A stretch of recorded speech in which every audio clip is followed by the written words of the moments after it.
Welcome back to TESS'S Cryptids. This week we're heading north to Canada, to a lake that's supposedly home to a creature as big as it is mysterious. Oh, very cool. Manipogo. It's funny. Lake monsters are everywhere. I mean, you've got Nessie in Scotland. Of course, we've got Ogopogo right here in Canada. Yeah. It's a global thing. Yeah, it is. And with so much of our oceans and lakes still unexplored well, it makes you wonder what else could be out there. Right. Exactly. So let's talk Manipogo. What's the story? Well, the name itself is pretty new. It's a combo of Manitoba and the much more famous Ogopogo. But the stories, oh, those go back centuries. The indigenous peoples of the area, they've always had tales of a serpent-like creature in the lake. Wow, so this isn't just some recent thing then. No, not at all. These stories are woven into the history of the region. And you know what? It's something we see with a lot of cryptids. They're connected to the people who live near them. It makes you think. What's the connection between us and nature? And what do these stories say about our fears of the unknown? Ooh, that's a good point. Maybe these legends help us connect with nature, acknowledge its power and mystery. But okay, back to Manipogo. What have people actually seen? Well, the descriptions are all over the place. Some say it's serpentine, long and thin. Others say more like a dinosaur with humps. Yeah. And the size, oh, forget about it. It's anywhere from 13 feet to almost 50. And even the head is a mystery. Is it like a horse? Or flat, diamond-shaped? Who knows? So, if we're being honest here, the physical description it's still really vague. Very. Are there any specific sightings that stand out, though? Something that caught everyone's attention? There are a few. Back in 1909, a fur trader named Valentine McKay, he reported seeing a large creature in Cedar Lake, Okay. which is connected to Lake Manitoba. And that was one of the first documented sightings by a non-Indigenous person. It really made people think that, hey, maybe there is something strange in those waters. Right, so we've got the old indigenous stories, and then in the 20th century, we start getting reports from settlers and visitors, too. Sounds like the legend was spreading. Yes, exactly. And then Manipogo really hit the big time in the 1960s, thanks in part to a man named Richard Vincent. He was on a fishing trip and said he saw Manipogo. And get this, he even took a photo. Oh, wow, a photograph. Is that evidence? Well, it's still debated today. It's grainy, inconclusive. Some people say it's a serpentine shape. Others say it's just a log or a wave. Right. But the photo, along with a bunch of other sightings in the 60s, made Manipogo a household name here in Canada. It even got its own park. Wait, a park named after a lake monster. Seriously, it's true. This land inspector, Tom Locke, he loved the Manipogo legend. He actually came up with the name Manipogo, and in 1960, he helped establish Manipogo Provincial Park, right on the shore of Lake Manitoba, where, surprise, surprise, a lot of the sightings happen. Okay, so we've got stories, sightings, a photo, and even a whole park. The evidence seems pretty good. Yeah. But you're a scientist. Yeah. What do you think? Could Manipogo really exist? Well, there's no doubt that Manipogo is culturally important. But scientifically, yeah, we have to be skeptical. I mean, Lake Manitoba is big, but it's pretty shallow, and it freezes over every winter. That's true. So if there was something big living there, where would it go in the winter? How would it even find enough food in a shallow lake? Exactly.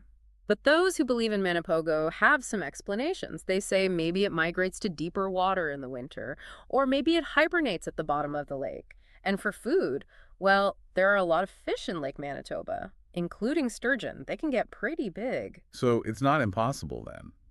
But what about that photo? Did anyone actually analyze it? Oh, yeah, they did. They tried to clean it up, use technology to figure out what it shows. What did they find? Well, the results are kind of up for debate. Some people say the photo shows a living creature, maybe a big fish or a marine mammal. They talk about the shape, how it seems to be moving in the water. So maybe a point for Manipogo? Maybe. But others say no, the photo's just too blurry. It could be anything. A wave, a log, even just a trick of the light. Right. It seems like every clue leads to more questions. But that's what makes cryptid so interesting. The mystery keeps us coming back. But speaking of clues, did anyone ever try to find Manipogo using science, proper research? Actually, yes. In the 60s, Professor James A. McLeod from the University of Manitoba led an expedition to Lake Manitoba to search for Manipogo. Wow, a whole expedition. What were they looking for? Well, ideally, physical evidence, bones, a body, anything to prove that a large, unknown creature lived in the lake. And did they find anything? Sadly, no. They came up empty-handed. Oh, too bad. But that doesn't mean Manipogo wasn't real, right? I mean, Lake Manitoba's huge. Exactly. Just because we haven't found evidence doesn't mean it's not there. Maybe we haven't found the right evidence yet. Or maybe we're looking in the wrong way. Hmm, that's a good point. I've been thinking about what you said earlier, about how important these creatures are to indigenous cultures. They've lived alongside these creatures for generations. Do their stories matter, even if they don't agree with what science tells us? That's a great question, and I think it's an important one. For a lot of indigenous cultures, nature isn't something you just study. It's something you respect, something you connect with. And their stories, songs, and ceremonies are how they express that connection. These traditions have been passed down for centuries. So maybe there's a different kind of evidence here, something beyond just physical proof. Right. For many indigenous communities, the stories are the evidence. They show a deep understanding of the land and its creatures, an understanding that has developed over thousands of years. I love that perspective. It makes us think about what really counts as evidence and how different cultures understand the world. But, okay, let's get back to Manipogo. If we were in a courtroom, what would each side argue? Let's start with the skeptics. The people who say Manipogo is just a myth, what's their argument?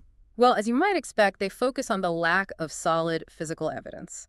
No one has ever found a body, bones, or anything like that, despite searching. That's fair. And I'm guessing they also talk about the lake itself. Absolutely. They say Lake Manitoba is too shallow and freezes too easily for a large creature to live there. And they say that people are just misidentifying things. Logs, waves, weird currents, or even big fish like sturgeon. Okay, that makes sense. What about the people who believe in Manipogo, though? What do they say? Well, they often point to the huge number of sightings. Many of them are from people who seem trustworthy. They also say that the descriptions, at least the general shape and size, are pretty consistent. True. And there's the photo, even if it is blurry.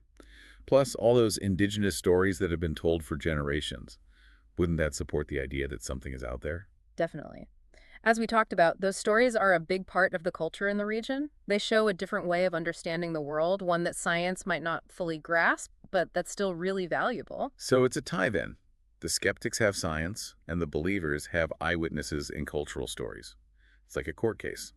Two sides make their arguments, and the jury, the public, decides who to believe. Perfect analogy. And I think that's part of what makes cryptids so cool. They make us realize how much we don't know and accept that there are mysteries we might never solve. Maybe some things are better left unexplained. But I have to ask, do you ever want to believe, even with your scientific background, is there a part of you that hopes Manipogo is real? I think everyone wants to believe in something extraordinary, something that shows there are still amazing creatures out there, things that we haven't discovered yet. Keeps us curious, keeps us exploring. So while I have to be skeptical, I also try to stay open-minded. We're always making new discoveries, and what seems impossible today could be proven true tomorrow. Right. Science is always changing, learning new things, and challenging old ideas. Well, let's change gears for a second. What about other explanations for the Manipogo sightings? Are there any that you think make sense? There are a few. One of the most common is that people are mistaking sturgeon for Manipogo. We've talked about how big they can get in Lake Manitoba.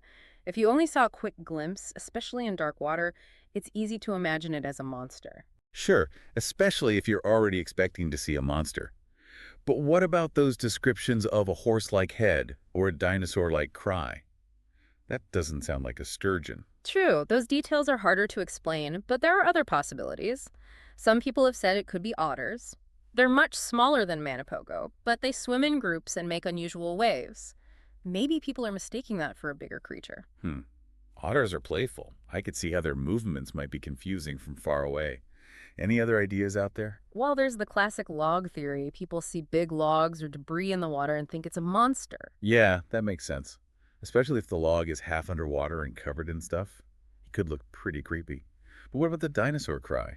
A log can't make a sound like that. No, it can't. And that's where the simple explanations don't really work. Sounds are hard to identify, especially over water. Wind, waves, all sorts of things can distort them.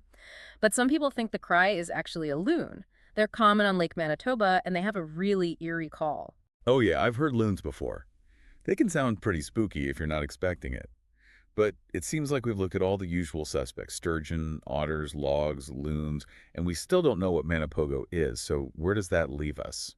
I think we're back to our original question. Is Manipogo real? And for now, the answer is still a mystery. So the mystery continues. But I think that's okay. A world without mysteries would be pretty boring, wouldn't it? I completely agree. And who knows? Maybe one day we'll have the technology or find the evidence to finally solve the riddle of Manipogo. But until then, we each get to decide what we believe. That's what I love about this. It's like choosing your own adventure. We can embrace the mystery, think about all the possibilities, and let ourselves be fascinated by the unknown.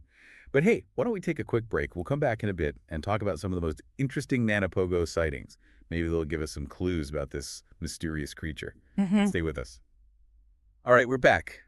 And you said we were going to talk about some of the more interesting Manipogo sightings. Oh, yeah, definitely. There's this one from 1957. This guy, Louis Britash, was out on the lake, and he said he saw this serpentine creature.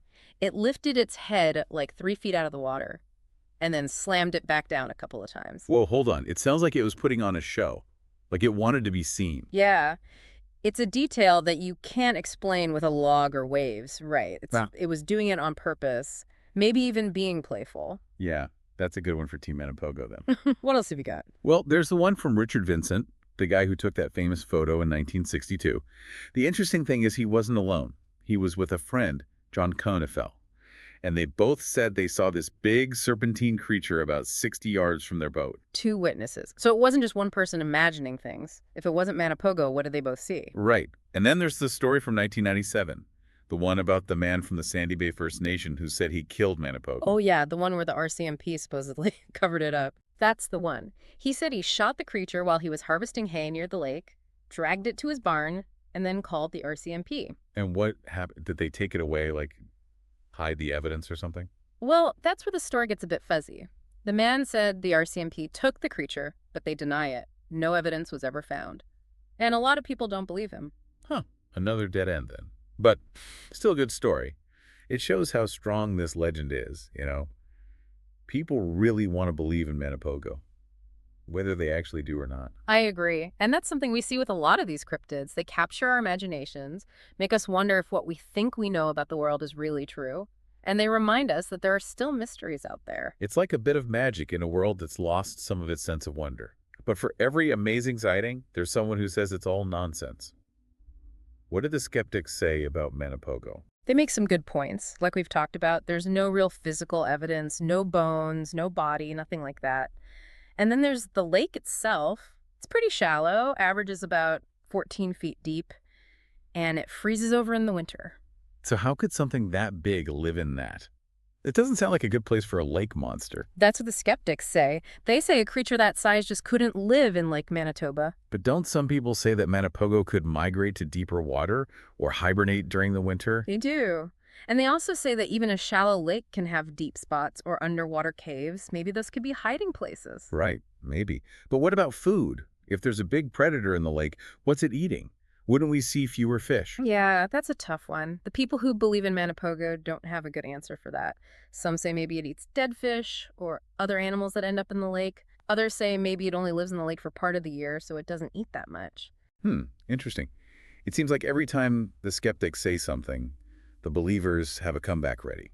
I guess that's what keeps the debate going and the legend alive. Exactly. And it's what makes these mysteries so fascinating. They make us think critically, look at the evidence, and decide for ourselves what we believe. So what's the answer? Is Manipogo real? Do we know any more now than when we started? Well, I think we have to admit we still don't know for sure. We have clues, but nothing that proves anything. There are good arguments on both sides. In the end, it comes down to what you choose to believe. I guess that's the beauty of it. Cryptids live in that space between science and folklore.